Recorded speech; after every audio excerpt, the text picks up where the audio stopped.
Hi hello welcome back to మా main baby care tips. ఇవాళ video వచ్చేసి ఏంటంటే నేను ఆల్రెడీ ఈ వింటర్ సీజన్లో బేబీ కేర్ గురించి వీడియోస్ పోస్ట్ చేస్తూ ఉన్నాను. మన సిస్టర్స్ ఏం అడుగుతున్నారంటే బేబీ స్నానం గురించి అడుగుతూ ఉన్నారనమాట. సో బేబీకి స్నానం పోయచ్చా పోయరాదా అక్క, సో ఎలా పోయాలి ఏంటి ఇలా అడుగుతున్నారనమాట. సో మనం ఈ స్నానాల గురించి మనం ఈ వీడియోలో క్లియర్గా తెలుసుకుందాం. ఇప్పుడు ఇలా వెళ్ళిపోయే ముందుగా మన ఛానల్ని అయితే సబ్స్క్రైబ్ అయితే చేసుకోండి, పక్కనే ఉన్న బెల్ ఐకాన్ అయితే క్లిక్ చేయండి. నేను పెట్టే ప్రతి వీడియో కూడా మీకు ముందుగా నోటిఫికేషన్ రూపంలో రావడం అయితే జరుగుతుంది. ఏదైనా సందేహాలు ఉంటే కింద కామెంట్ చేయండి, తప్పకుండా నేను మీకు రిప్లై ఇస్తాను. ఇక వీడియోలేక ఈ వింటర్ సీజన్లో బేబీస్కి స్నానం అనేది ఎలా పోయాలి, సో ఏంటి అసలు రోజులో ప్రతిరోజు పోయచ్చా పోయకూడదా, ఇదంతా కూడా మనం ఈ వీడియోలో క్లియర్గా తెలుసుకుందాం. సో ముఖ్యంగా 2 నెలల వరకు బేబీస్కి అయితే సో రెగ్యులర్గా స్నానం పోయిన అవసరం లేదు. సో చాలామంది డెలివరీ అయినాక బేబీస్కి ఆయిల్ పెట్టి రాయడం అట్లా చేద్దామనేసి సో ప్రతిరోజు కూడా స్నానం పోస్తూ ఉంటారు. సో ఒకవేళ బేబీకి పొయ్యాలి అనుకుంటే మీరు ఫస్ట్ మంత్ బేబీకి అయితే పోయిన అవసరం లేదు రెగ్యులర్గా. కానీ సెకండ్ మంత్స్ పడినాక బేబీస్కి మీరు 2-3 డేస్కి ఒకసారి అయినా పోసుకోవచ్చు. ఒకవేళ రెగ్యులర్గా పోసుకున్నప్పటికైనా కూడా మనకి ఎండ వచ్చిన తర్వాతనే స్నానం వేయడానికి చూడండి.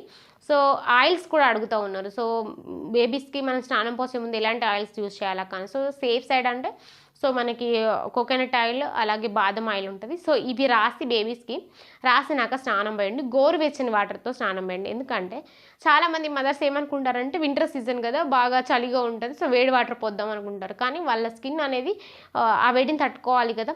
సో అందుకని మీరు ఏం చేయండి అంటే నార్మల్గా గోరువెచ్చని వాటర్తోనే కొంచెం ఎండ వచ్చిన టైంలో స్నానానికి పోయడానికి చూడండి. అలాగే తల మీద నుంచి స్నానం రెగ్యులర్గా పోయచ్చా అని అడుగుతూ ఉన్నారు మన సిస్టర్స్. సో రోజు రెగ్యులర్గా తల మీద నుంచి స్నానం పోయని అవసరం లేదు. ఒక్కొక్కసారి పిల్లలకి జలుబు కూడా అవుతుంది వింటర్ సీజన్ కాబట్టి.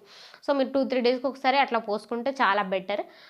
ఈ విషయాన్ని గుర్తుపెట్టుకోండి. చాలామంది మన సిస్టర్స్ ఏం చేస్తారంటే వింటర్ సీజన్ కదా, సో డే అంతా కూడా స్వెటర్ ఉంచుతూ ఉంటారు బేబీస్కి.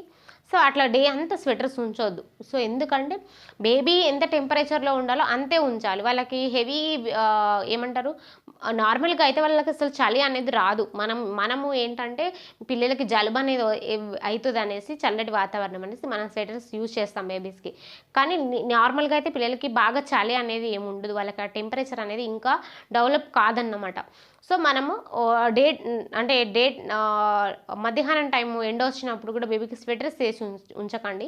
తీయండి early morning plus evening time కొంచెం చలి అనేది ఎక్కువ వస్తుంది, చల్లగా వస్తుంది కాబట్టి అప్పుడు ప్రొటెక్ట్ చేయండి. కానీ ఈ మధ్యాహ్నం టైంలో కూడా స్వెటర్స్ వేసి అయితే ఉంచకండి. నార్మల్గా దుస్తులు వేయండి, కొంచెం వెచ్చగా ఉండేటి కొంచెం బేబీని ప్రొటెక్ట్ చేసేవి వేయండి అనమాట. సో చాలామంది ఏంటంటే సో బేబీ వేడిగా ఉండాలనేసి రూమ్ అంతా కూడా హీట్ చేస్తూ ఉంటారు. సో అట్లా కూడా చేయొద్దు. నార్మల్ టెంపరేచర్లోనే ఉంచండి. కాకపోతే ఈ కిటికీలు అట్లా ఉంటే కొంచెం బయట గాలి అనేది లోపలికి ఎంటర్ అవ్వకుండా, అంటే చల్లగా వస్తుంది కదా ఈ వింటర్ సీజన్లో, సో అట్లా రాకుండా చూడండి. వీలైనంత వరకు బేబీని ఎర్లీ మార్నింగ్ బయటకు తీసుకురాకుండా నార్మల్గా మనకి సన్ వస్తూ ఉంటాడు కదా, సో ఆ టైంలో తీసుకొస్తే విటమిన్ డి అందుతుంది. సో దాని ద్వారా బేబీ బోన్స్కి చాలా మంచిది అన్నమాట. సో ఈ 3 మంత్స్ తర్వాత బేబీస్కి అయితే మీరు రెగ్యులర్గా స్నానం పోసుకోవచ్చు. సో నెత్తి మీద నుంచి పోసుకున్నా ఏం పర్వాలేదు, కానీ మంచిగా తుడవాలన్నమాట నీట్గా. సో ఆయిల్స్ కూడా యూజ్ చేయండి. స్నానం పోసిన తర్వాత బేబీస్కి ఖచ్చితంగా వాజ్లైన్స్ అట్లా యూజ్ చేయండి. ఎందుకంటే ఈ చల్లటి గాలి అనేది బేబీ చర్మం పైన పడి సో ఏంటంటే కొంచెం పొడిబారిపోతుంది అన్నమాట. సో పొడిబారిపోయి పగలడం అట్లా జరుగుతుంది. లిప్స్ కానీ ఈ ఫేస్కి అంతా కూడా మీరు వాజ్లైన్స్ రాసుకోవచ్చు. ఎలాంటి వాజ్లైన్స్ వాడాలనేది కూడా నేను ఆల్రెడీ వీడియోస్ షేర్ చేశాను. అవన్నీ కూడా డిస్క్రిప్షన్లో లింక్ ఇస్తాను, చూడండి. ఇంకా ఏమైనా సందేహాలైనా మీరు కింద కామెంట్ చేయండి, తప్పకుండా నేను మీకు రిప్లై ఇస్తాను. Thank you so much.